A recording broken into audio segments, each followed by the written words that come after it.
find God? I hope so. Sometimes that's precisely where we find God, is fumbling around looking for God. So I'll tell you a story about a client I once had. As so many of you know, I used to work in mental health, worked in mental health for over 20 years. I used to work in hospitals, for instance. I also worked out in the community. At the last hospital I worked at, on the unit, we had this one client. His name was Fred. Fred hated me.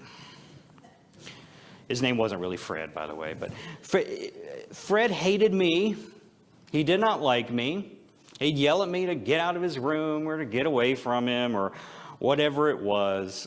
He was pretty psychotic at times. He would get very angry. He especially didn't like it that often I was asked to do the spirituality group in the activities department, and he definitely felt that he knew more than me. So he was not very happy with me at times.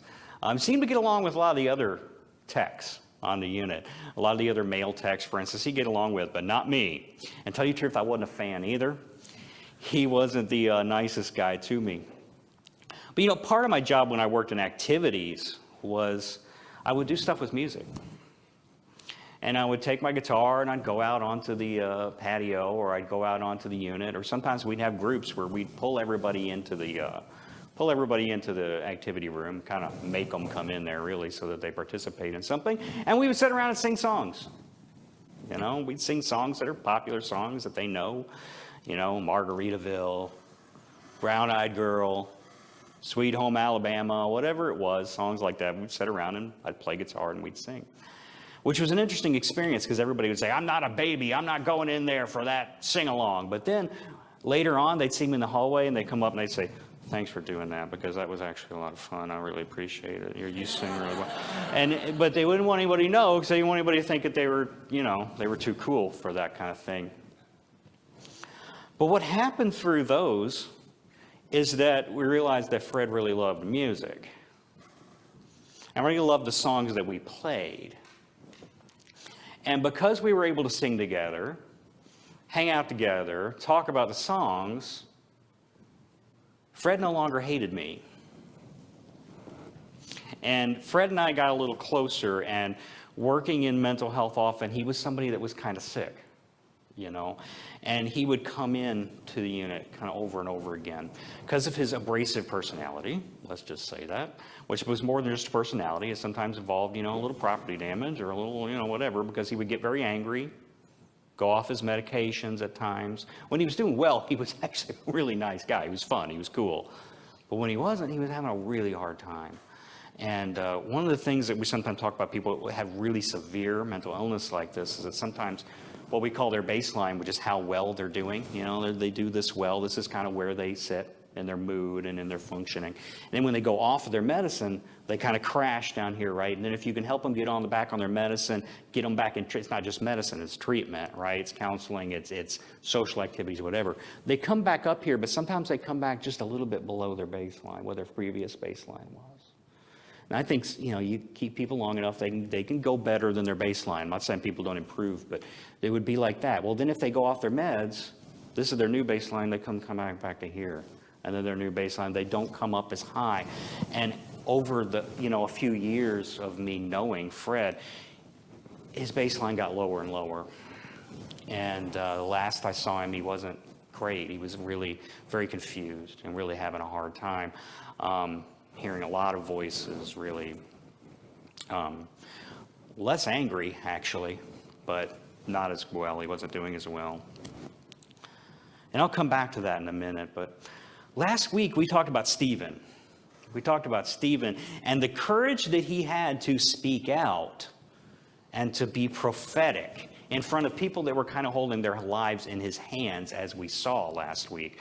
And that really started with an act of injustice, of people not getting fed, people that were vulnerable that needed to be fed and that were not getting fed. He was out there going about the business of feeding them and ended up getting in trouble for the things that he was saying and things that he was talking about, and ended up getting stoned to death.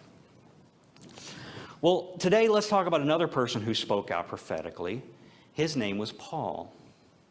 His Greek name was Paul.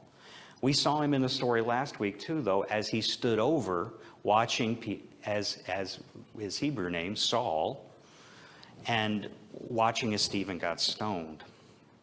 As we know, the story changes with Paul. A few chapters later, Paul makes a little bit of a turncoat situation, and he sees Jesus Christ, and he comes to Jesus Christ, and that's a different story for another day. But Paul, in the future, when he's out there doing missionary tours and spreading the gospel, and he and his friends in the previous chapters, so kind of like Stephen last week, he got this little snippet of what happened. We needed to talk about what happened before. Just like this week, we're getting this little snippet of what happens to Paul in Athens. So we got to jump ahead a little bit, or jump back a little bit. And just like last week, we have to look ahead, and what we see is in the previous couple of chapters, Paul and his friends end up spending a lot of time getting thrown in jail and getting chased out of towns. In Philippi, he and Silas were thrown into prison, and they go to Thessalonica, where they get in some trouble there too. Sometimes people don't like what Paul has to say. Paul was that kind of guy, like he either made a lot of friends or he made a lot of enemies. Well, in Thessalonica, he made both. But his friends kind of whisked him out of the city because they were afraid of what might happen to him, and some things happened to some of his supporters, a supporter named Jason, so they push him out. They get him out. They send him to a new town called Berea.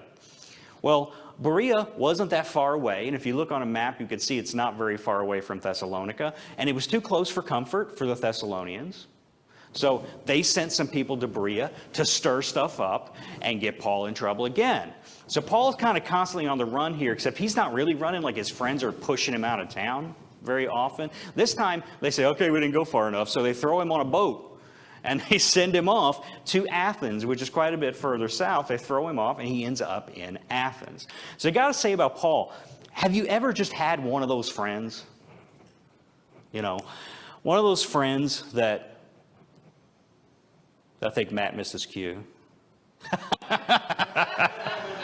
That's the first time Matt's ever missed his cue. You ever had one of those friends that, you know, you've got to hold them back sometimes. And, you know, possibly from one of the greatest sitcoms ever made. So are you Dorothy or are you Rose? Are you the one who sometimes has to be the one that the other people are holding back? Right? So in other words, are you sometimes, Paul, don't look at each other. I see people back there starting to point at each other.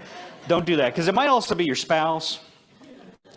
I didn't say that, Mariah. Sometimes you got to be Dorothy and you got to hold people back a little bit because they say some things that they shouldn't say. And that's kind of what I feel like the friends were like here. They're like, Paul, stop it here. We got to kick you out of town again. So Paul's now in Athens and he's hanging around kind of waiting for his friends with nothing else to do. So what does he do? He goes to the synagogue. Gets himself in some more trouble, possibly. Because that's where he liked to get himself in trouble. He would go in there and argue with people. And which is part of Jewish tradition, really, is debating. But when you're saying things that they don't like, sometimes the Jewish leadership gets a little upset at you. But he didn't just do it there. He also did it out in the marketplace. He'd go out in the marketplace and talk about things. And here's the thing about Athenians.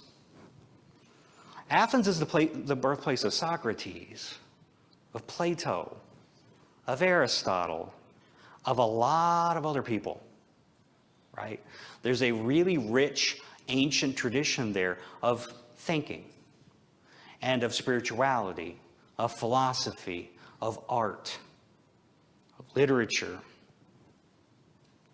And as Paul's waiting around, he can't help himself. He goes to the synagogue. He gets in trouble arguing with people again, but not as much trouble, at least not yet. And when he's out there in the streets doing this, the Athenians hear him. And they want to know what he's talking about. They want to know what he's talking about. They're interested in it. Some of these people are philosophers. They're into Stoic philosophy, for example, Epicureans. So they take him to the Areopagus. And this is kind of like How in all these other places, Stephen and Paul get dragged into these synagogue councils, right? Well, in this case, they're taking them to this place called the Areopagus, and you can actually look this up. You can still see it today. It's a rock outcropping kind of from the side of a hill, and it's possible that in the very early days, centuries and centuries before this, when Athens was becoming a democracy, this might have been kind of where the ruling council met. It also might just be a place now where people are meeting and doing their talking, because Athenians like to do this, right? They like to engage each other in these debates and these conversations. And so they take him to the Areopagus, kind of in this parallel of all the Jewish leadership taking him into these council meetings. And here Paul switches tactics a little bit. Paul praises them at the Areopagus. See, I can't say it either. Areopagus, he praises them for their worship of the unknown God. So he sees an altar in the marketplace amongst all the other altars. And as a good Jew, he's really offended by all of these pagan idols, right? But there's one particular idol, or one particular altar there that had an inscription on it that said, "For the unknown God." Because these Greeks here are spiritual and philosophical seekers, and Paul recognizes that about them, especially because they've made an empty altar sitting there for a God that they don't know, because they're willing to be open and to hear and to understand.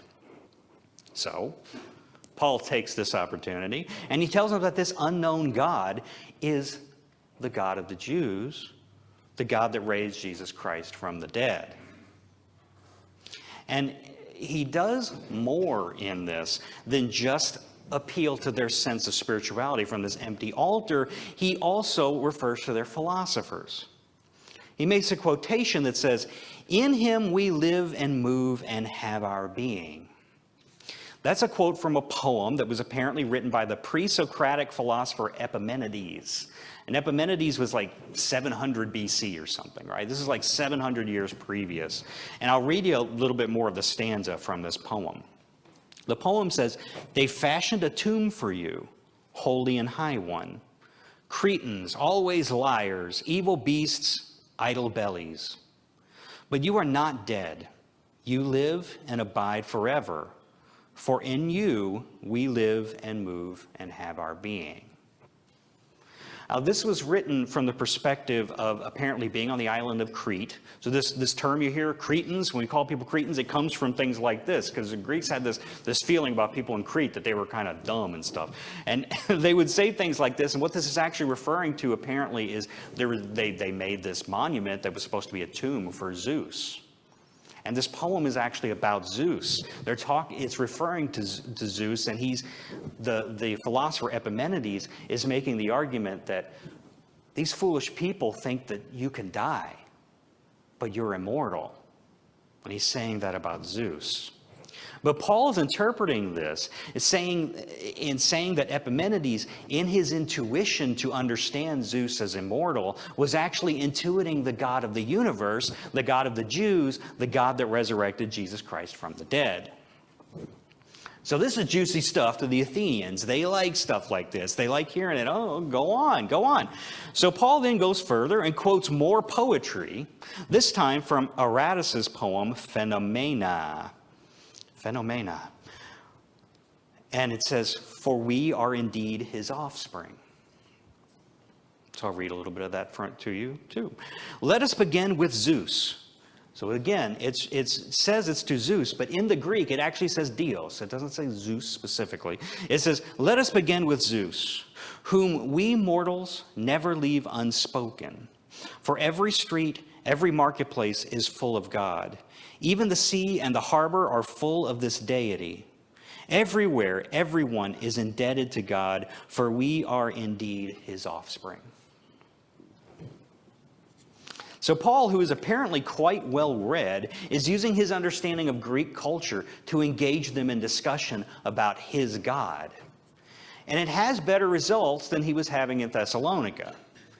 There he had to run for fear of his life, or at least get pushed out because people were afraid of him dying there.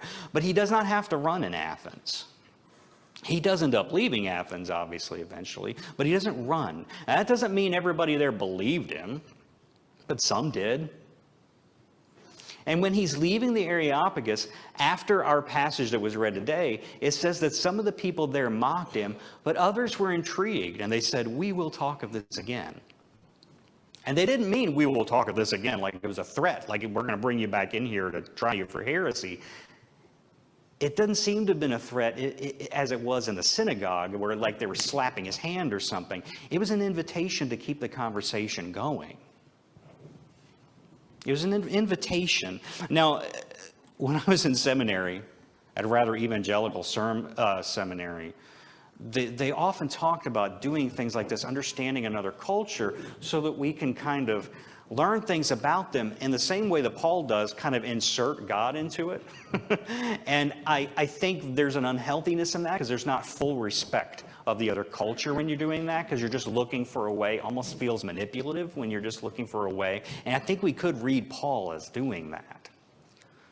But I think we could also read Paul as respecting that this was a group that was ready for dialogue. This was a group of people that were interested in talking. And unlike last week when we talked about Stephen and the need to be prophetic and bold and speak out against injustice, this is a situation where you can invite people into true dialogue. And I actually took an entire class in college called Interreligious Dialogue, where the whole thing was just about how do you interact with people from different religions, and how do they interact and learn and actually respect each other. And a few things I remember from that class: you got to have some rules with dialogue. If it's going to be true dialogue, you have to have respect for each other. Real respect for each other. And Paul here had respect for them. He did. He understood their poetry, their philosophy, their history, and he appreciated it even as he was talking about it. You have to have trust, because from that respect means that you have to build trust with each other, which means that so that way both sides can actually be open and say things that are difficult to say. And we know how hard that is. There's a lot of people we get along with, but we don't trust well enough to really bring up hard subjects. Would you say that's true? I have certain friends that I would never bring up certain topics with. We talk about politics, talk about religion, talk about these things you're not supposed to talk about, right? Even though I love that person, there's not enough trust there for have that kind of conversation. That takes a lot. You have to have some knowledge of that other person and willingness to learn from them, just as you're as willing to teach them something. It has to be a two-way conversation. Okay? And that takes a lot of time, doesn't it? Yep.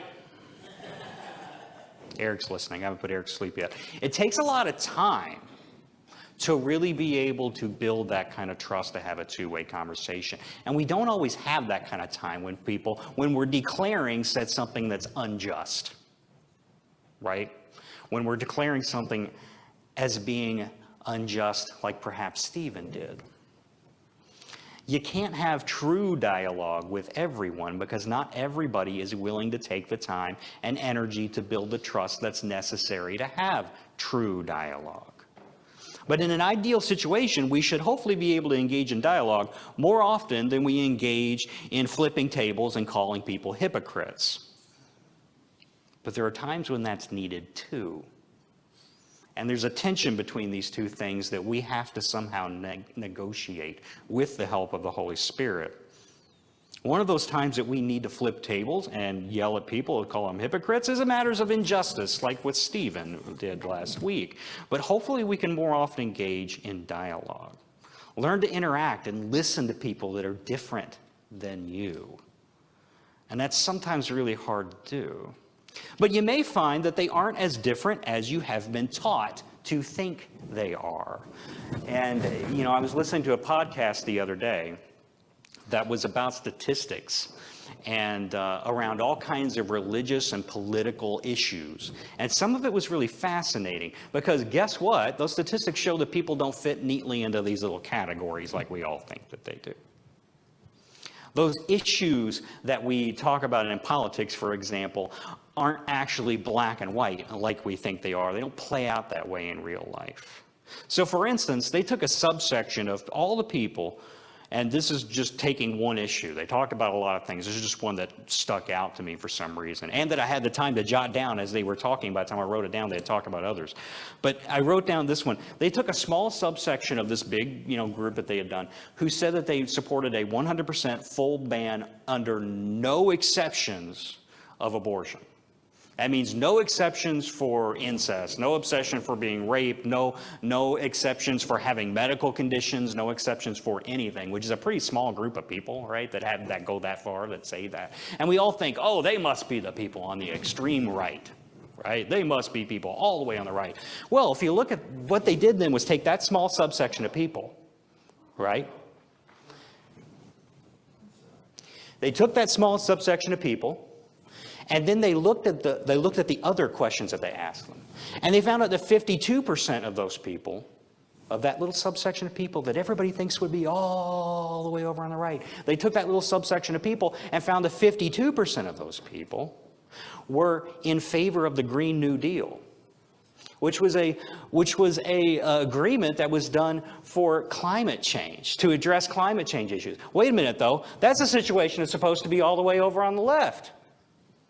That doesn't make any sense. How can that be? They can't fit in both of those boxes. Guess what? That's because people aren't really like that. Those boxes don't exist. People are so much more complicated than that. And we have to learn that.